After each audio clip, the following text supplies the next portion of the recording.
everyone, and welcome back to the Procurement and Finance Coffee Break. I'm Clair Green, your finance transformation expert guru, and I'm with Richard Beaumont and Kirsteen Williamson-Guinn. Richard, why don't you introduce yourself and our guest? As always, delighted to. I'm Richard Beaumont. I think once upon a time I was a procurement guru. I don't know, I've been relegated. But yes, Kirsteen, delighted to see you. And maybe let's just set the scene. You've got a great story about it, but I'm intrigued. Just tell us a bit about your journey from sort of being a director in financial services to becoming a transformational coach. I'd love to. Thank you for having me, both of you. I was in financial services for 32 years, a long time. Yep. And for the most part, I loved it. But a few years before I left, I knew I wanted to leave. And I'd always had this idea that I wanted to be my own boss. I've never really taken instruction that well. Then a couple of years before I left, my dad was terminally ill and my mum had dementia diagnosis. And I was watching both of them disappear and fade in very different ways, which was a massive turning point for me, because you start to realize what's really important. I know lots of people talk about these things, but until you're actually in that experience, it doesn't really register. But for me, what started to happen, and I'd got this big job, and I was trying to keep everything together, but what started to happen was I started to lose myself, lose my confidence, and I was getting through on wine, coffee, bad food, going into one day, into another, and just really suppressing everything. And because I'd started training as a health coach a bit before then, as part of my how do I find my way out, I was able to get myself through things in a much better way. When you're going through things like that, often the options that are given are time off sick or medication of some description. I'm not knocking either of those, because there's a time and a place. They weren't what I needed. And I was terrified that if I went off sick, I'd never go back. If I went on medication, I'd never come off it. And so I basically built my own program for me to get myself through what was the toughest time. And that's the point when I realized I wanted to do this work for others, because we all go through stuff in our lives, in our careers, and there's got to be a better way of supporting ourselves through it. So that's what I do. I set my business up initially as return to work, but basically because that's one of the most stressful times for people in their careers, going back after long-term absence, be that maternity or long-term sick. But I ended up helping people leave. Because they got confident, they felt better in themselves, and they realized they didn't want what they had. They wanted something else. So I rebranded to Elevate Women, and now I help female leaders speak up, step up, and stand out. So that is my journey. Great. Do you know what? Thank you. I mean, just honestly, thank you so much for sharing it. And in the spirit of joy at Christmas, I have to say, normally when we ask someone what took them from where they were to where they're going, we get a fluffy puppy story about, they saw an opportunity and wanted to start a business. So actually the Christmas Carol version is actually, do you know what? Good for you. Good for you. You've been, that's a really difficult journally. And to come out the back of it and say, right, if I could do that to get myself in the right place, could I now do it for others? Actually, well done you. Oh, thank you. Yeah. So now you specialize in working with female leaders, particularly in financial services, given that was your your career history, but I'm guessing you wouldn't be adverse to helping other female leaders. What are the unique challenges, do you think, that women at VP, director and C-suite level typically face that you think your coaching really helps with? Okay, so I do specialize in financial services because that's what I know very well. And I do specialize with women for the reasons that I'll explain, but I do also work with men. And what's really important is that men doubt themselves like women do. Men experience feelings of being an imposter just like women do. However, we as women really underestimate ourselves, and women underestimate us too, and men underestimate us. So you put that in a male dominated industry work environment and suddenly things are becoming more difficult. There's a study, the male hubris, female humility study, that shows in terms of self-estimated intelligence, men overestimate themselves and women don't. And so my whole mission is to help women beyond humility to have that ability to be confident and step up in the ways that they choose to. Of course, we need to work on what goes on outside of, you know, the person too, because I was listening to your podcast around menemies. And you know, I've read both of the books that she references, and yes, I relate to a lot of it. But a lot of women's challenges are the inner barriers. And even the most successful women, and there's lots of studies around this, will block their power in three particular ways: by repeating old pattern stories, habits and behaviors, doing the same thing over and over again, and that creates shame; by being disconnected from themselves. And you know, this is something that was absolutely true for me. When I was at my most stressed, I was so disconnected from who I am, what I bring, how I think, what I feel.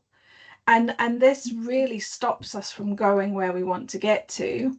And then the third way that we block ourselves is we isolate, driven by this idea that asking for help makes us look weak, or that there's some sort of shame in asking for help. So these are some of the things that I help women work with. And I'll give you a classic example. I had a lady come to me who'd just been appointed as a director, and she was, of course, over the moon because she'd worked so hard to get to that position and be offered the role. Our very first session, she was almost in breakdown and was talking about not taking the role because she was terrified that she wouldn't do a good job.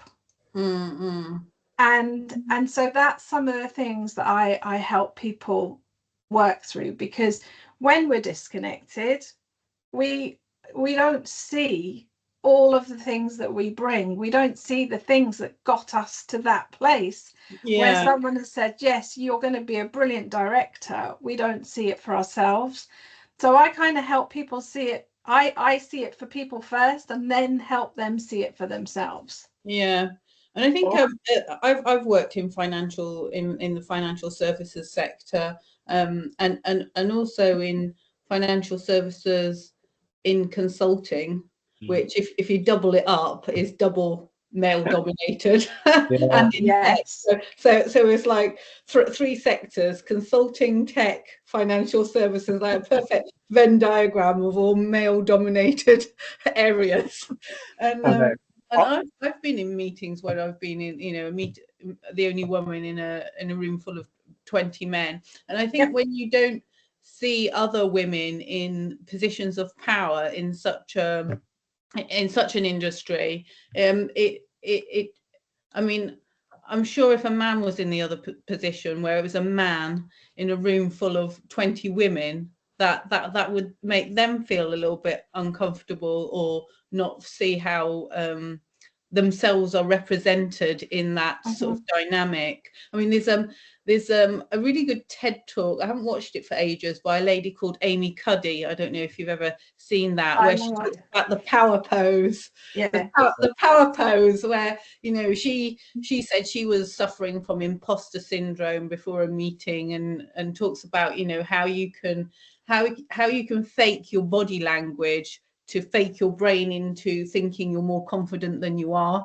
And then it's a sort of, she sort of advises of a sort of fake it until you make it kind of thing, or you know.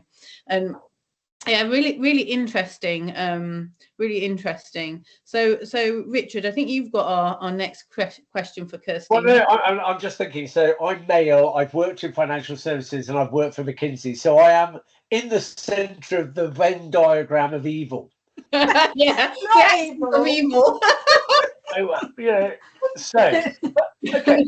And actually, look, I think this is a thing, because I think, as you said at the beginning, Kirsteen, you know, a lot of what you talk about the women experience, as you say, it isn't limited to a particular gender. There are, I mean, you know, plenty of men. I will tell you, there are situations where I have felt that those things as well.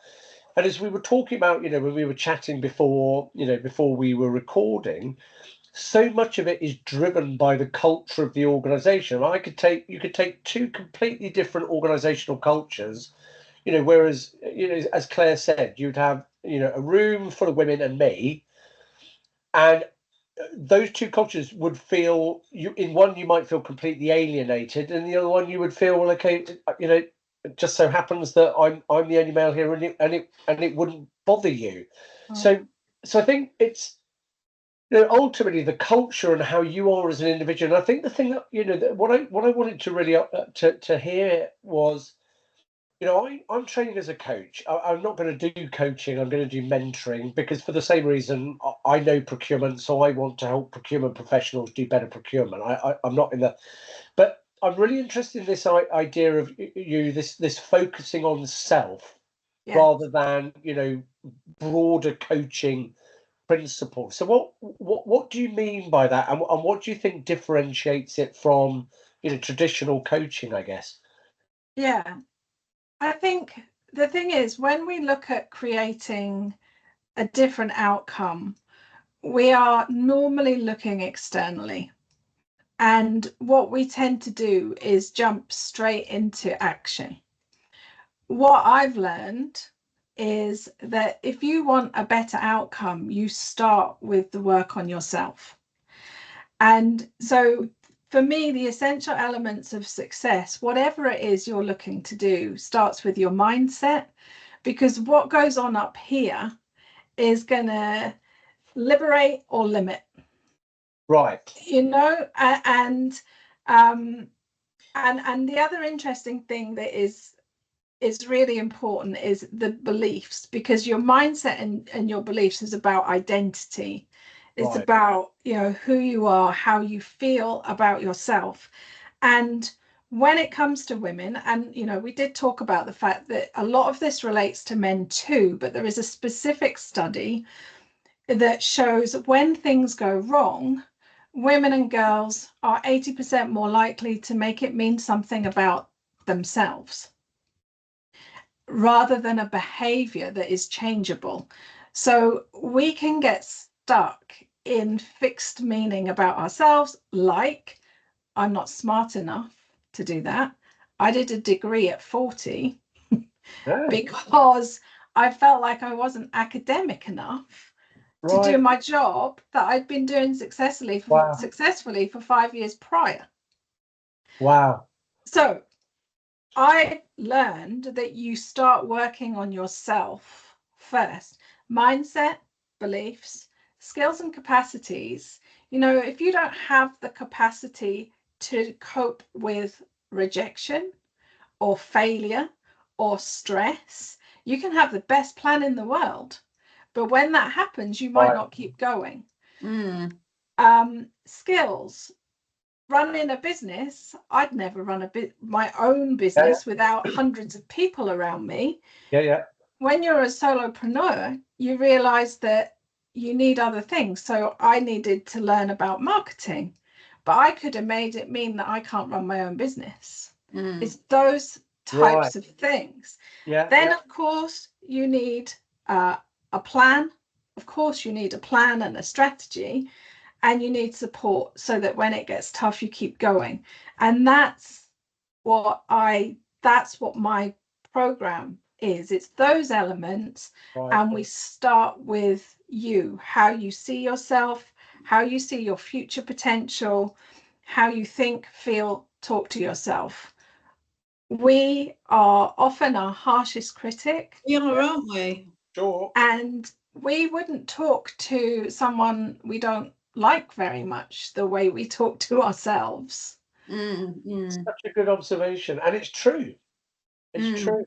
And so that's why I think our narrative is on the negative, right? So when you're like, I know I'm sometimes guilty of this. When things aren't going so well, I'll just focus on that little, you know, let's imagine your career is this sort of mountain you've been climbing, and then you have a little detour, but actually you don't see you've already come up this far. You're just gonna mine a detour somewhere.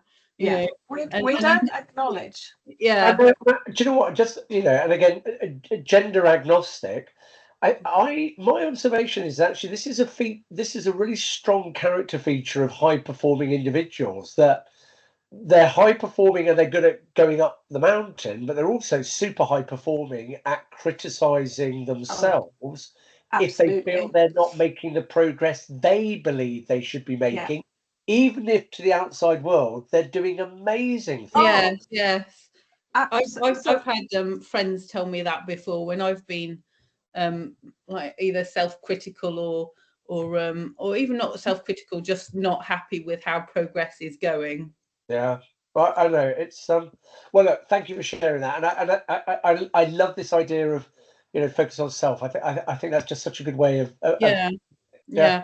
So moving on to your sort of your approach. I read that you have a 12-week transformational program which you advocate, but that does sound quite intense. So what does a typical journey for a client look like over 12 weeks? Okay, so clients come to me for lots of different reasons. Either they've just got the big job and they're having a holy moly moment. That's very common.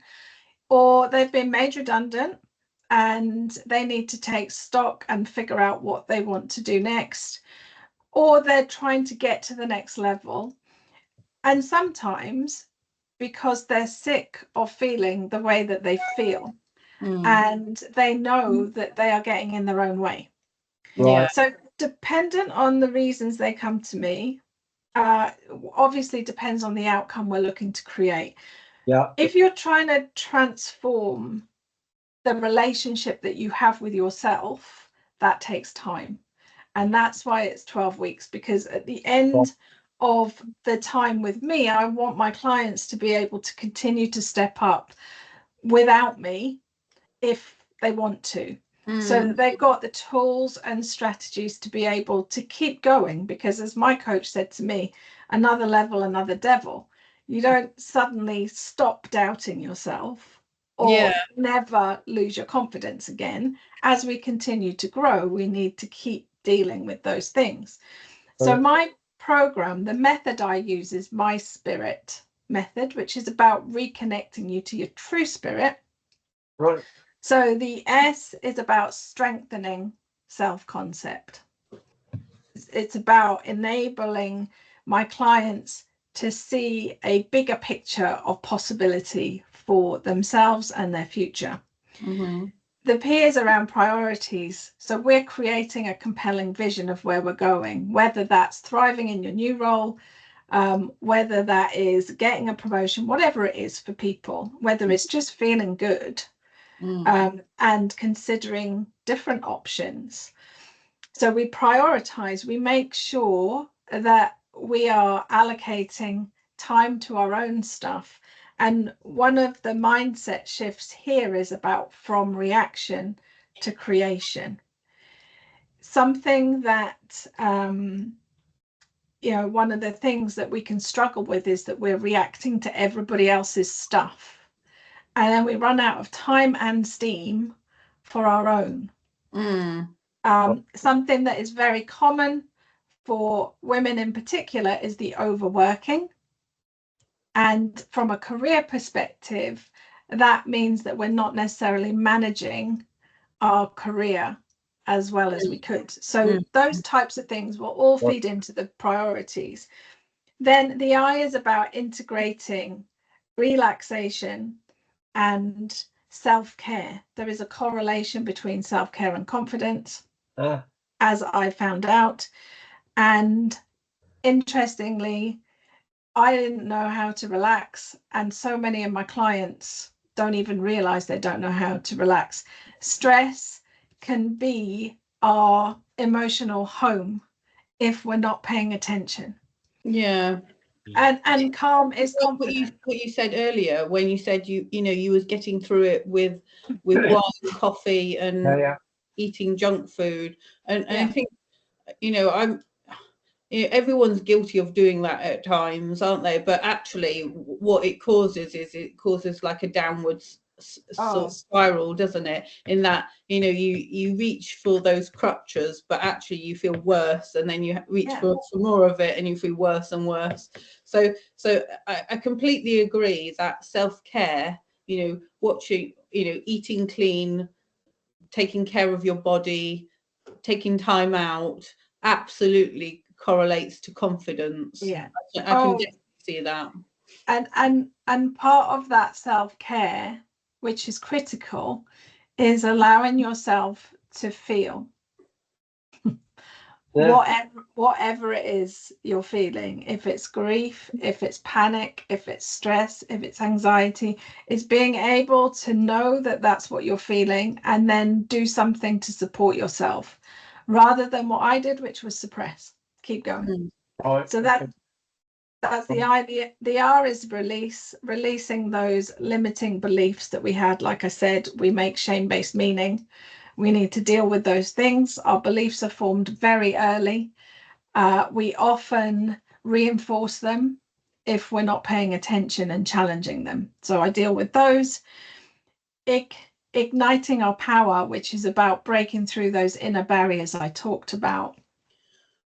And then thriving in alignment, because if you feel like your mind, your habits, your beliefs are in alignment with where you're going, whatever that is, it's going to be easier. You're going to feel more confident. You're going to get there.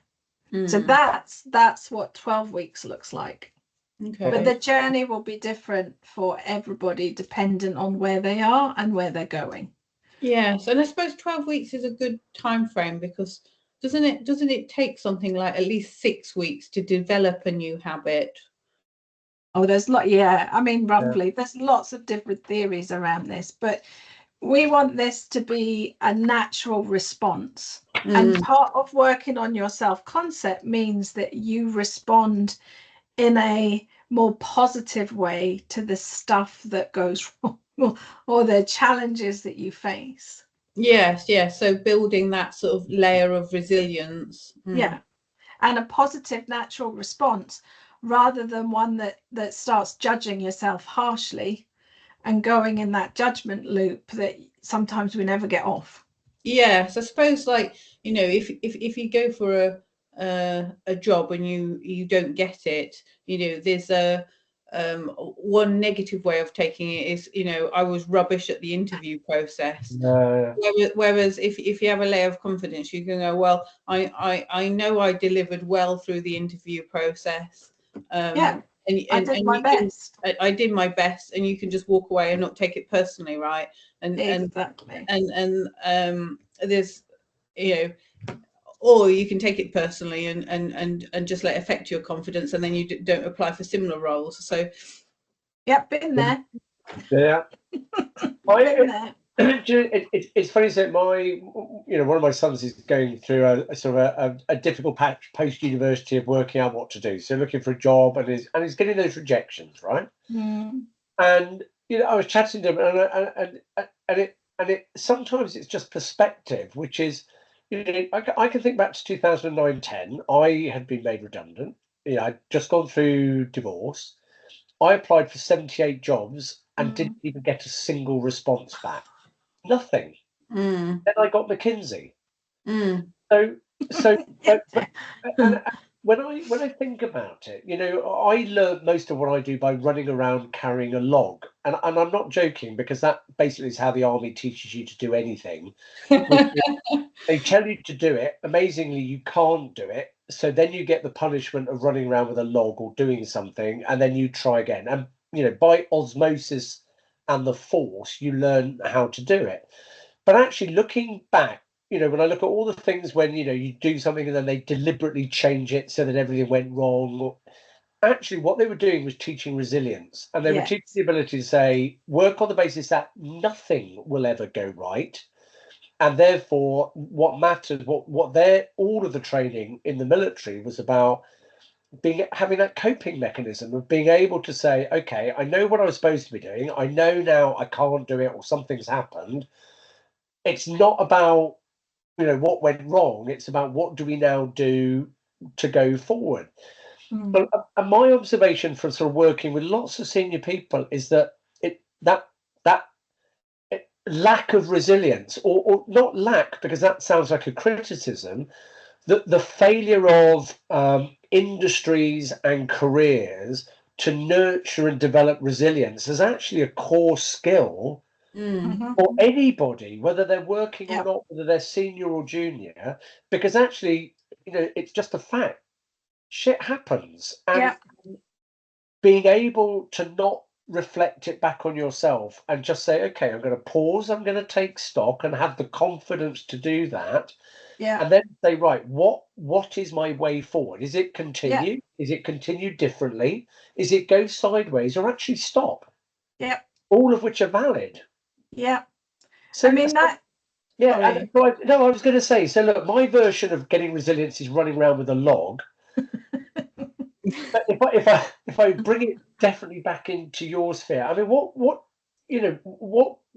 do you think your approach to coaching specifically gives women navigating the kind of big challenges that happen in any person's professional career? What you're just describing is a growth mindset, which is one of the most important mindsets. And one of the key parts of that is curiosity. And one of the things that I think, especially when you're a senior person, you feel like you're expected to know the answers. And when things change, or they feel like they're going wrong, we can often feel like we don't know the answers, and then that creates shame or whatever. So one of the things that I always want my clients to be able to do is live in the questions instead of the answers, because curiosity is our best friend. Judgment will keep us stuck where we are, but that's where we often go. I love that. So I think it's all, I go back to those essential elements, and mindset, growth mindset is about saying, okay, it's gone wrong. So I'm going to commit to move forward somehow. That's the decision that I'm making. And when we make a decision, we automatically feel better. So first thing is commit to that decision. And then the second thing is what you were describing. Get really curious. Okay, so this has gone belly up. How can I make this better? Who can support me? So we're not trying to fix it on our own. What do I need to learn? What can I access? It's that, because resilience is a big deal. I like to talk about resourceful resilience, because when we're resourceful, which comes from curiosity, we can move anything forward. So that's kind of what I like to do. I love that. I'm not sure if it's appropriate or not, but from just sharing a male perspective, I am still conscious one of the biggest negative traits that I'm aware of as a man is shame when something has not gone as it should have gone. Yeah. An absolute, I don't know what it is, genetic refusal to reach out for help and admit Ask that you them don't for know what to do directions. about it. And, you know, as a man, those two things, taking responsibility, and therefore the guilt because it's gone wrong, therefore I am Yeah. culpable, Yeah. and therefore I have to fix it. But I have, God forbid, I would ever talk to anyone about, could you just give me a clue what to do? Because I am completely lost and I'm beating myself up about it. What a great scenario. And, you know, and that's actually something that even now in certain topic areas, particularly in personal life, that's still true. And you can feel yourself kicking against it because, you know, all your instincts are, do not be a muppet. You are about to put yourself in that cycle again. Just break, as you say, find a way to move forwards. Yeah. But it's a really tough thing to share with yeah. who's stuck in it. Yep. Wow. Yeah. Thank you. Yeah, no, great Yeah, insight. thank you. Really, really great talk. So as we wrap up then, what advice would you give to women in financial services or indeed any other sector who might be hesitating investing in coaching to deal with some of these issues, you know, in their career and life? Well, coaching is an investment. It's one of the investments that will appreciate over time. You know, not many investments do that. And we can try and struggle. We can try and do things ourselves, like you've just been describing, Richard, or we can get someone who's been there, maybe is a little bit further ahead, maybe who's learned how to get through some of these challenging times, and we can make things much easier for ourselves and we can get there much quicker. Yeah. I would always encourage, it's the best thing I did before I left corporate. I had a coach for 12 months to help me see myself as me rather than head of region for mortgages or, you know, whatever my job title was. Start to see who you are and value who you are and invest in who you want to become, and you will get there. Cool. Honestly, Kirsteen, thank you. You know, as you say, you know, wonderful support and help for women in that situation, but still so applicable for men too. I mean, it's fabulous. Great. So thank you for having me. Another brilliant procurement and finance coffee break. Thank you for joining us, Kirsteen.